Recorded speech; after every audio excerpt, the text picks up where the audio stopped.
diz assim: então veio, vamos fechar.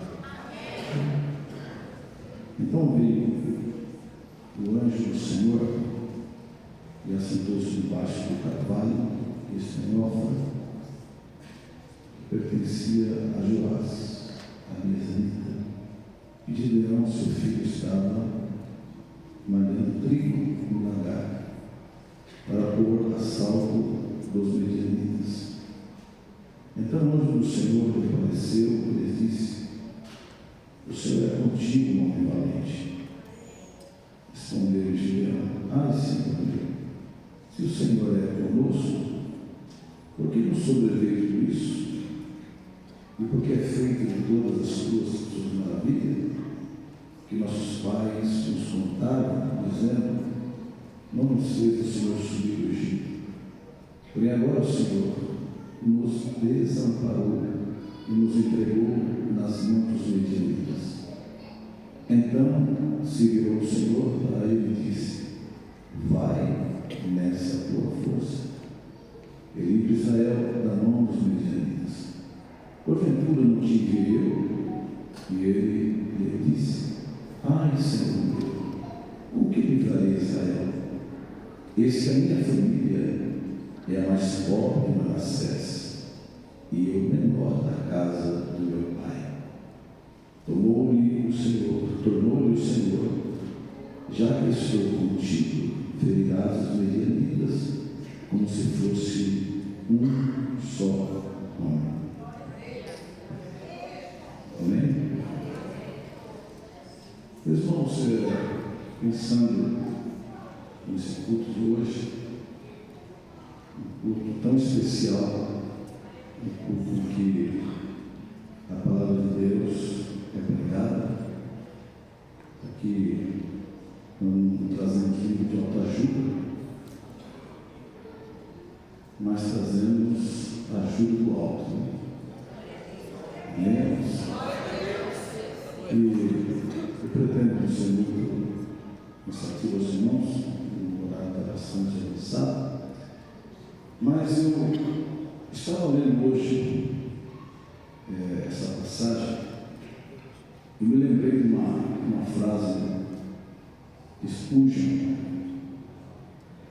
um dos príncipes dos pregadores, que dizia que Deus não permite que o cristão peque, que o cristão erre, que o cristão quebre a aliança com sucesso. Eu vou repetir: que Deus jamais permitirá que um dos seus servos, seguidores, erre e com sucesso, ou seja, errei e eu vou ter sucesso. Tem um hino daquela cantora Ludmilla, que já está com o Senhor.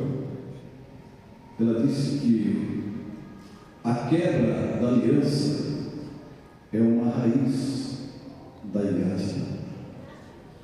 Então, irmãos, Deus chamou o seu povo para caminhar com Ele debaixo de uma aliança.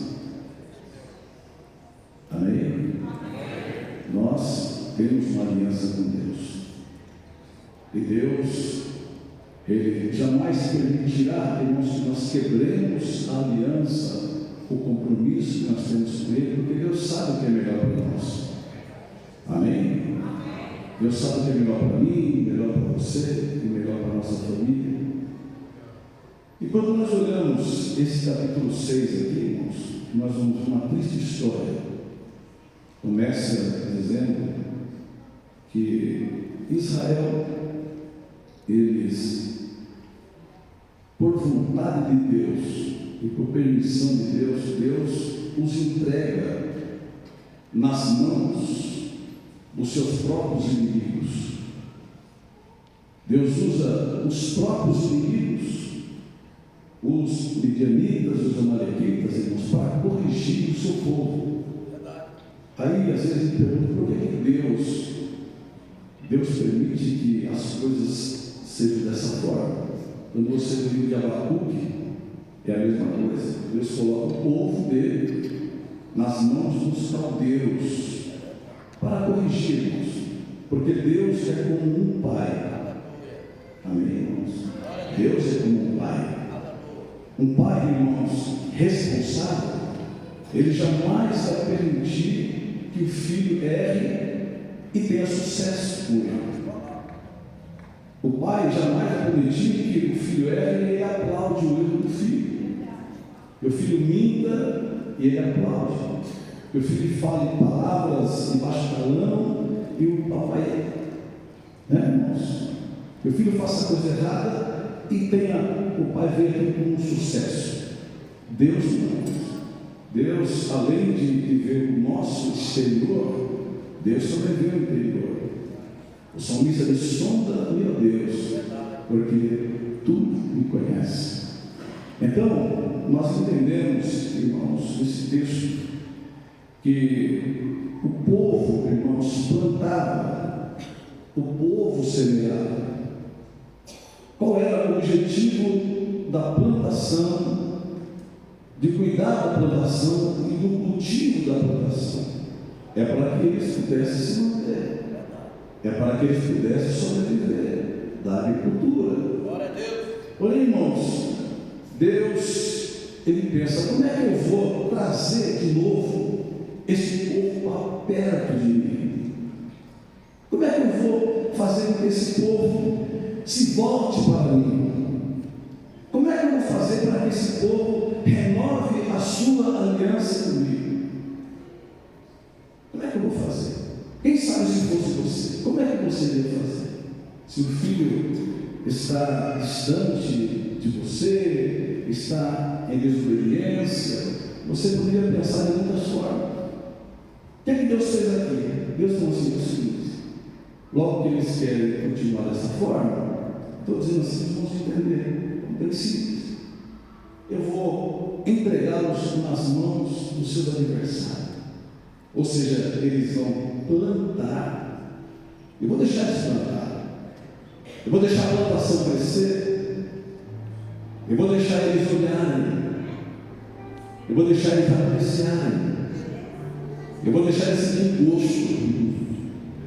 Só que eles não vão colher e não vão comer. Aí você fica pensando: meu Deus, como é que é esse negócio? É Deus, é os seus filhos, é alguém que fez a aliança, que ele tirou lá da terra do Egito como forte. Aleluia. É um povo que o Senhor o alimentou por 40 anos no deserto.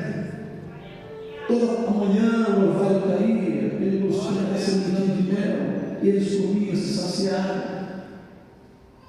Mesmo que eles chegaram a dizer que o pão era vivo, que aquele pão de repente não era interessante, enjoaram aquele pão e pediram carne, Deus deu carne, eles comeram carne e comeram, que saiu até pelo nariz, então algumas pessoas dessas morreram.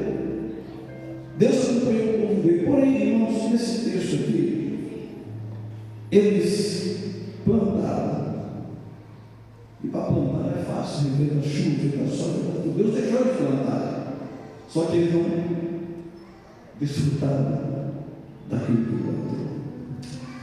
Irmãos, na caminhada com Deus muitas das vezes não vai nos tratar, porque o que Deus mais quer, irmãos, é que os filhos andem com Ele em aliança, em obediência. O salmista diz: me apraz, me dá prazer fazer a sua vontade. Eu não sei, irmãos, se você já fez essa oração. Quem sabe no secreto, dizendo: Deus, eu quero te obedecer. Eu quero fazer a tua vontade. Eu quero obedecer a tua palavra. Porque somente dessa forma, irmãos, nós vamos desfrutar do melhor que Deus tem para nós.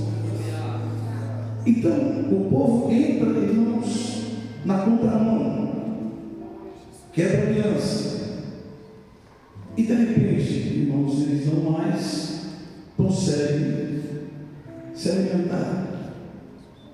Ou seja, ele estava num nível social, financeiro, e a Bíblia deixa bem claro que Deus permitiu que ele ficasse pobre. Você já imaginou, irmão, você é um pai e você tem um filho e você vai corrigir de uma forma que seu filho fica pobre, que seu filho de repente tinha um carro de X valor, agora tem uma bicicleta, ou às vezes não tem nada.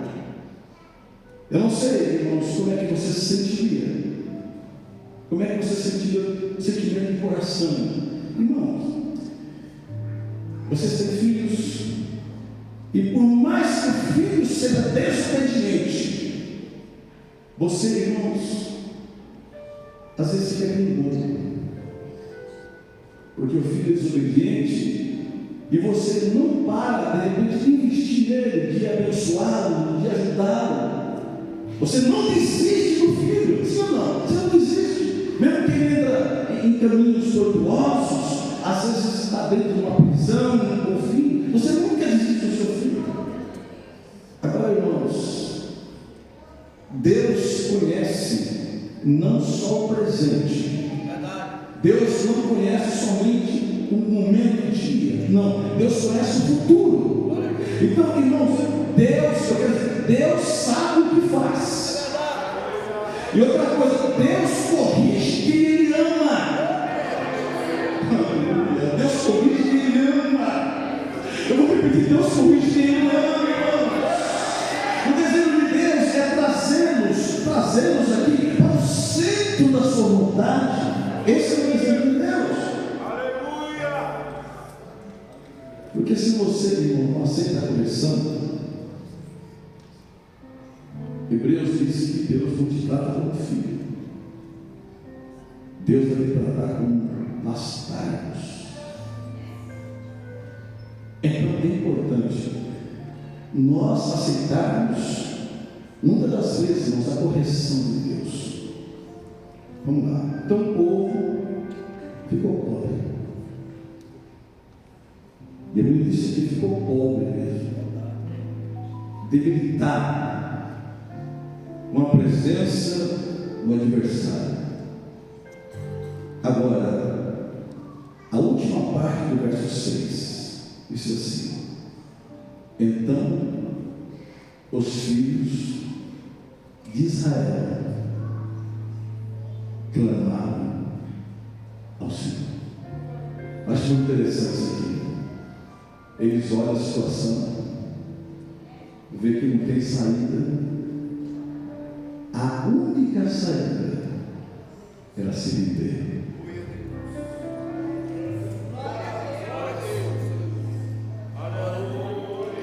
Aceitar a correção do papai. Esse clamar aqui, irmãos, é como se o Senhor disse assim: Senhor, olha, o Senhor desceu, o Senhor veio, nós não temos outra saída senão pedir perdão, se arrepender daquilo que nós estamos fazendo. Irmãos, os tempos passam, mas não muda a forma do Senhor agir.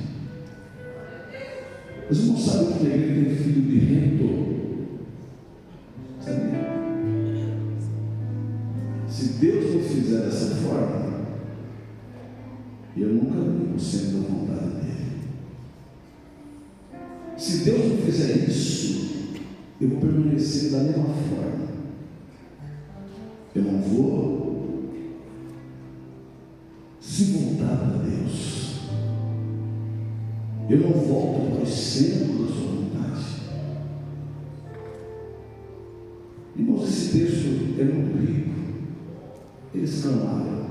Isso aqui me dá uma conotação de quem está arrependido, de quem está dizendo: Senhor, o Senhor venceu aqui, Deixa eu descer aqui. Eu não sei, irmãos, com quem estou falando hoje, mas uma coisa eu sei, que a palavra de Deus não veio em vão. É verdade. Vamos continuar um pouquinho. Eles clamaram e Deus não viu a resposta. E Deus não diz: olha, não tem mais jeito para vocês. Mas Deus se atentou para o povo. Deus ouviu o clamor do povo. Aleluia. E quando, irmãos, nós continuamos a história, eu preciso chegar aqui no assunto. Aí Deus levanta um juiz. Juiz Israel teve 13, né? E Gideão foi o sexto. E quando você olha a história de Gideão, foi o único que Deus falou com ele.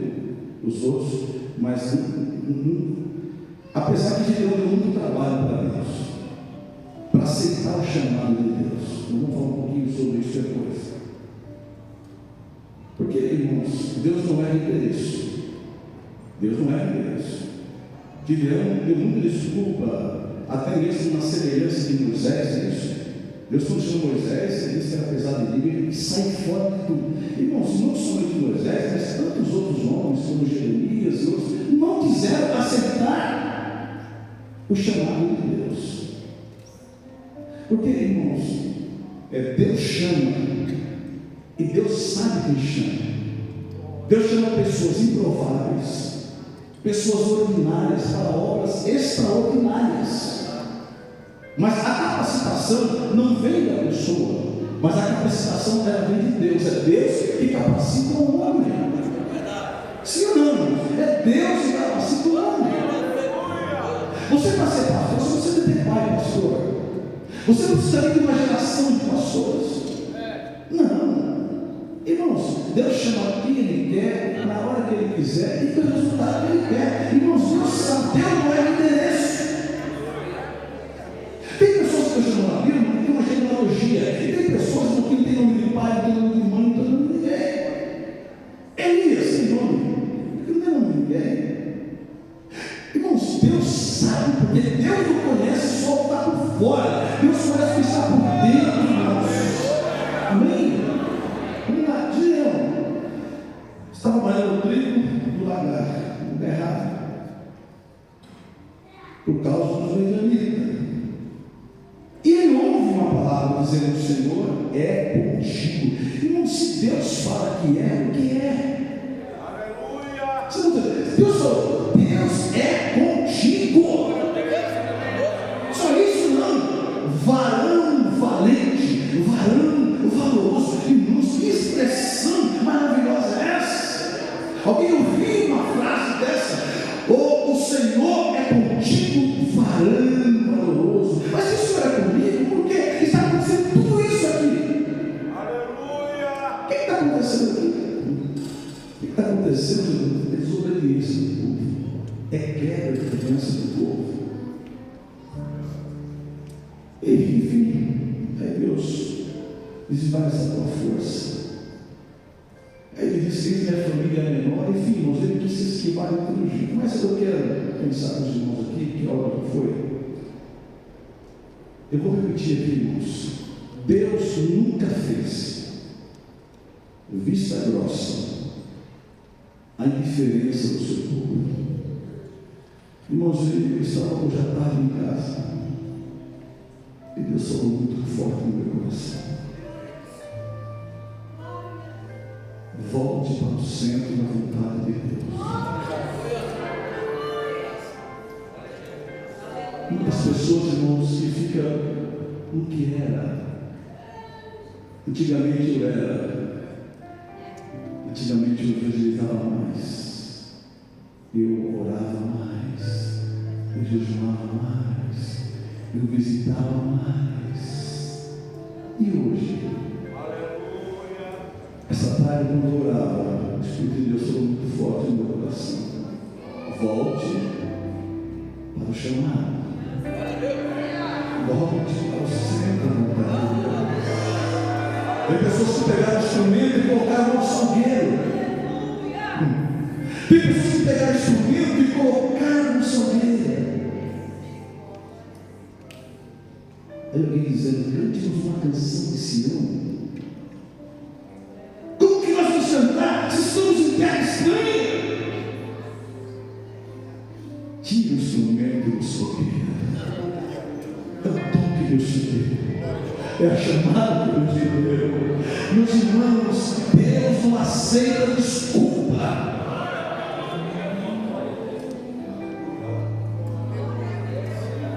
Deus não aceita desculpa. O que Deus aceita é que você esteja no centro da vontade dele.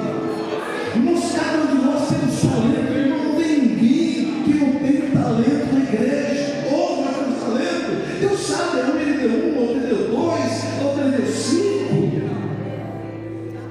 Mas todo mundo tem talento. Irmãos, pastor, eu me conformo na igreja, eu fico lá atrás, eu tenho no culto, eu cumprimento 2, 3 pessoas e vou embora. Irmãos, pelo amor de Deus, se envolva.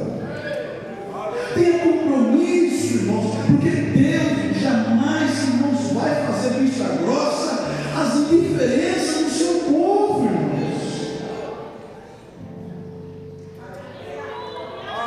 Eu vou apertar um pouco mais aqui. Eu vou apertar um pouco mais aqui. Obreiro, você tem saúde.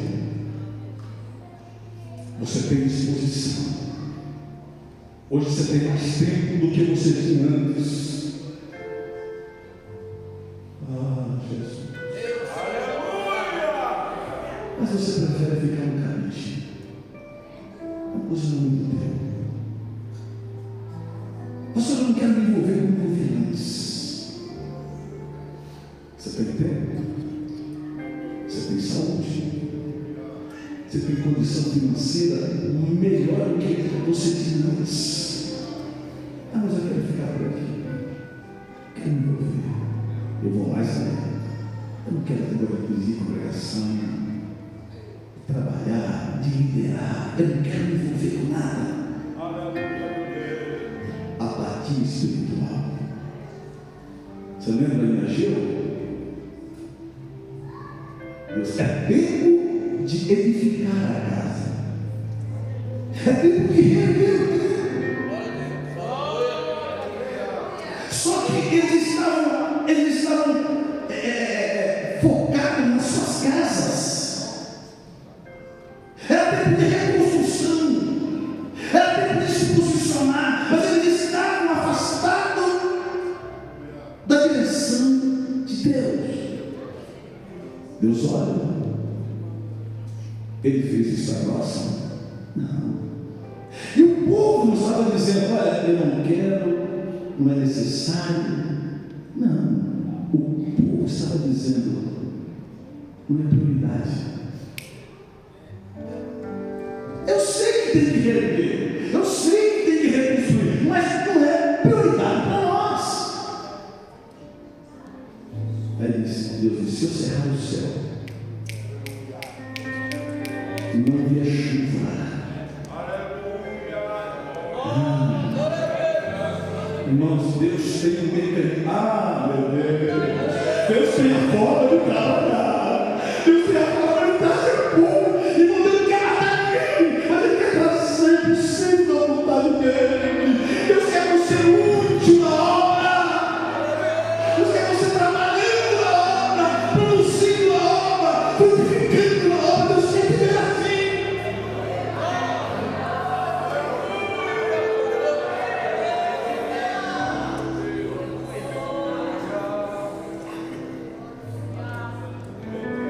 Deus te conhece, e Deus me conhece. Salmista de sonda, meu Deus, porque tu me conhece. Irmãos, a coisa mais gostosa na igreja é o envolvimento. Uma coisa melhor do que você se sentir útil, se envolver. Eu estou aqui há 3 meses e pouco, a gente percebe algumas pessoas, você percebe que elas querem trabalhar. Elas querem assim, ela não quer aparecer. Não. Você percebe que elas vão se sentir incomodadas. Eu fui procurado por algumas pessoas aqui. Até por obreiro, nós precisamos me envolver. Eu quero trabalhar. O tempo está passando, trabalhar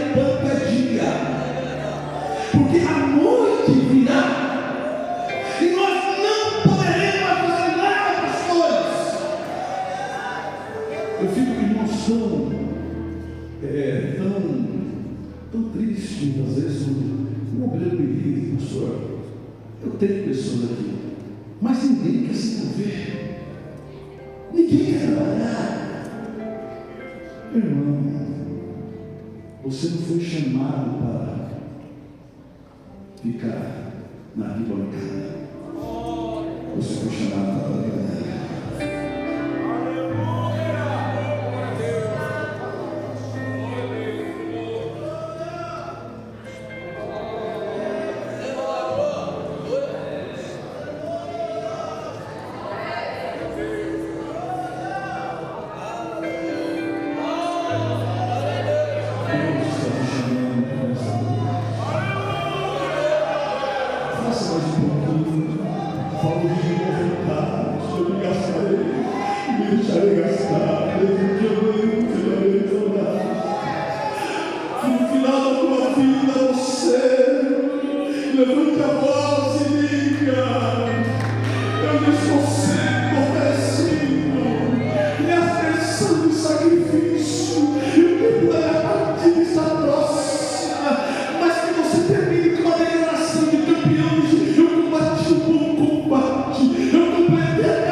Você sabe fazer. Mas, por exemplo, eu estou uma postura de apatia. Você afastou do centro da vontade de Deus. E essa noite Deus está te chamando a já. E faça como Isaías. Aqui me enviarei. E aqui já que há de nós. Isaías diz: eis-me aqui. Irmãos, se está faltando isso no nosso meio, alguém diz: eis-me aqui, estou pronto. Às vezes você não sabe fazer, mas Deus é que capacita. Em segundo lugar, eu vejo aqui, irmãos, o valor de um clamor. Tanto vale o clamor diante daquela situação difícil, pobre. Eu não sei se passando fome, eu não sei se o pai de família levantado hoje não tem nada para comer, porque não colhemos. Quem colheu foi ele. Mas a Bíblia diz que diante dessa situação eles clamaram ao Senhor, pedindo misericórdia, pedindo a provisão de Deus, confessando os seus erros, confessando os seus pecados e se arrependendo. A Bíblia diz: clama-me e responder-te, anunciar-te coisas claras e firmes que tu não sabes. Essa noite Deus quer ouvir o teu clamor, Deus quer ouvir a tua voz, Deus quer ouvir o teu clamor. Clame nessa noite, diante dessa situação. Reconheça que você precisa voltar para o centro da vontade de Deus. Eu vou insistir com isso, irmãos. Você sabe se você está no centro ou não, irmãos. Você sabe disso.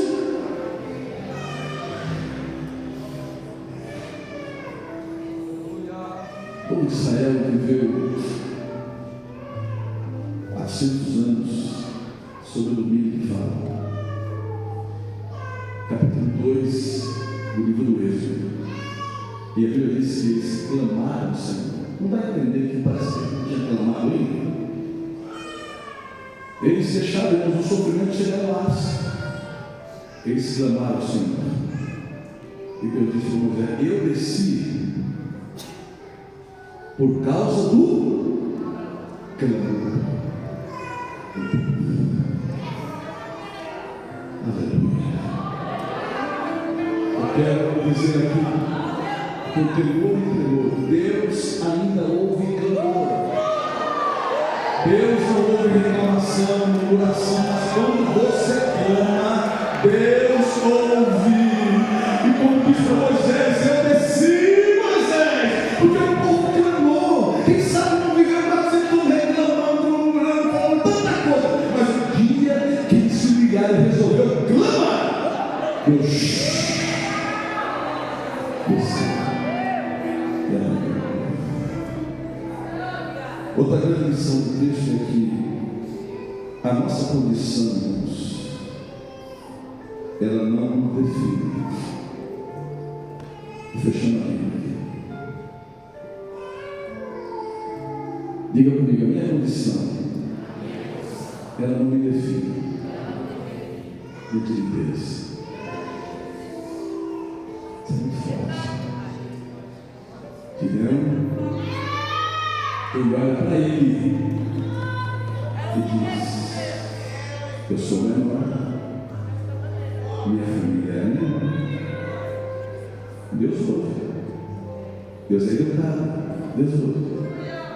Aí eu estou vendo Deus falando assim: ô Gideão, essas suas condições não me definem, não te definem para mim.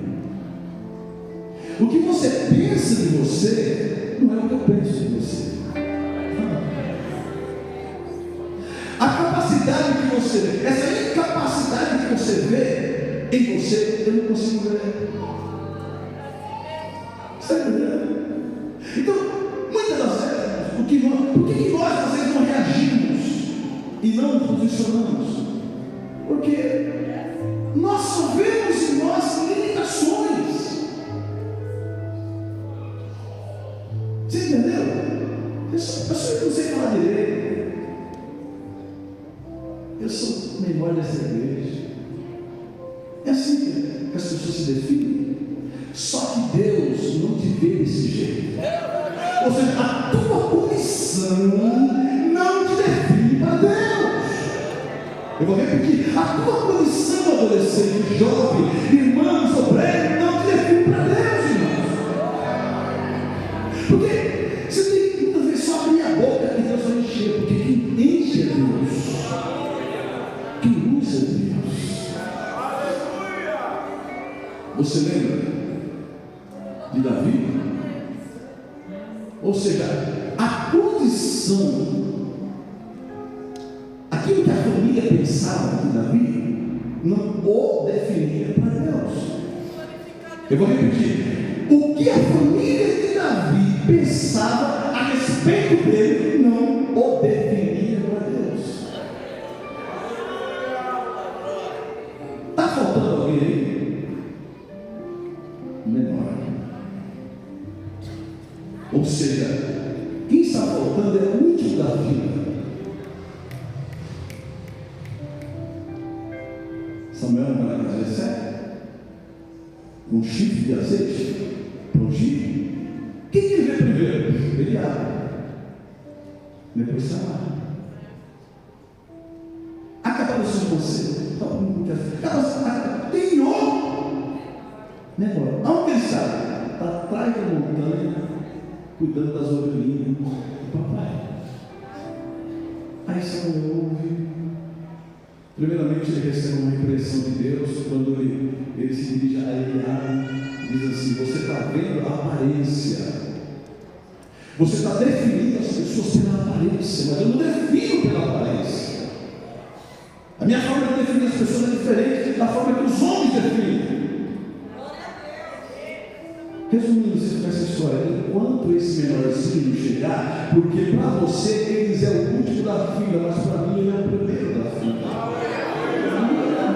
Ou porque Deus não vê como o homem vê, irmão, isso é muito forte. É por isso, pastores, que nós temos que orar, buscar a Deus, para não errar nas nossas escolhas. Porque nem sempre o que você pensa é o que está pensando.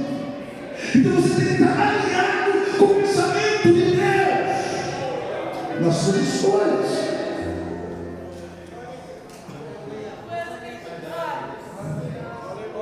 Mas o dízimo é grande, ele é bonitão, tem um carrão, tem uma casuna, Irmãos, não entra nessa rota não.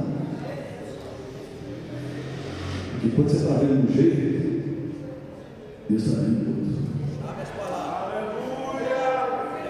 E quando você está definindo forma, Deus está definindo outra forma. Enquanto Ele não chegar, não vai ter refeição nessa casa.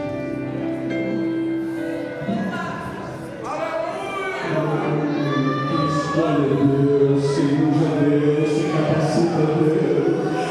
Oh, se levante nessa noite, seja um instrumento nas mãos de Deus, se apresente, bendito seja o nome do Senhor.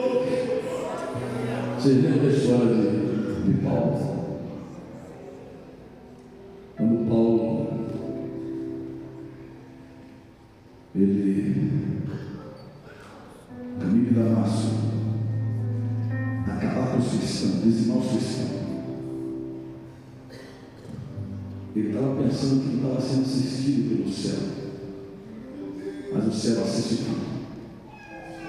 O céu acompanha tudo, detalhe por detalhe.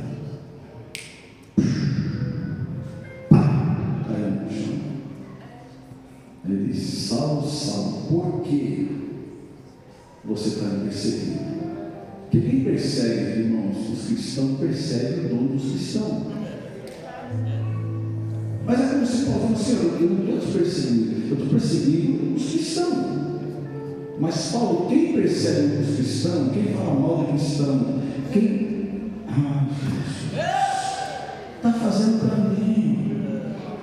Primeiro está fazendo mal para mim, está fazendo mal para mim. Então o acerto, irmãos, aquilo que nós fazemos com as pessoas, o acerto não vai ser das pessoas, vai ser do dono da pessoa. Essa é a verdade. Aí o Senhor ele cai, fica cego 3 dias. E Ananias, irmão, vai chamar. Tem uma missão para você. Vai lá e vai orar por Paulo. Ele falou: Senhor, dura coisa me pediste. Esse homem não merece um tostão de réis. Esse homem não merece a sua confiança. Esse homem, ele maltrata os cristãos. Ele tem um relatório, vocês bem conhecem essa história. Aí Deus falou: Ananias, faça apenas o que eu estou te mandando fazer. Porque você está vendo ele desse jeito, eu estou vendo ele vaso.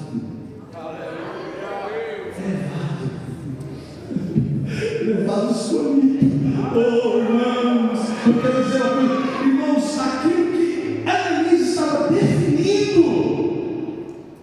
Aleluia.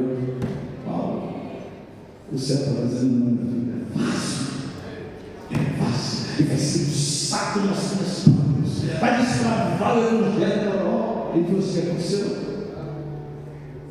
Ou seja, a condição de gerar monofilia para Deus, a condição de Davi para a família dele monofilia para Deus, e a condição de Paulo monofilia para Ananias. Com isso, irmãos, eu me disser, dizendo: trabalhe enquanto é dia, que a luz está chegando, o apagar as luzes está chegando. Nem eu nem você não faz nada. Esta noite, ore a Deus, dizendo: Senhor, me perdoa por essa apatia espiritual, por essa queda de Deus. Eu tenho condições, tenho força e tenho disposição. Se é isso, faça a obra de Deus. Se presente. Presente. Às vezes eu chamo um casal aqui, pastor é testemunho, chamo um casal para conversar. O pastor participa de algumas reuniões nossas. Aí eu conheço muito, pergunta aqui uma coisa ou outra. Eu falei: meu filho, qual é a tua disposição para tal coisa? Achou bonito quando ele disse: pastor, a semana passada eu estava conversando com a minha esposa. E eu demonstrei me incomodar. Eu queria trabalhar mais assim, pastor, eu resolvi muitas vezes. Pastor, eu quero Eu quero me colocar à disposição. Se eu for olhar, pastor, para tirar o tempo, eu não faço nada.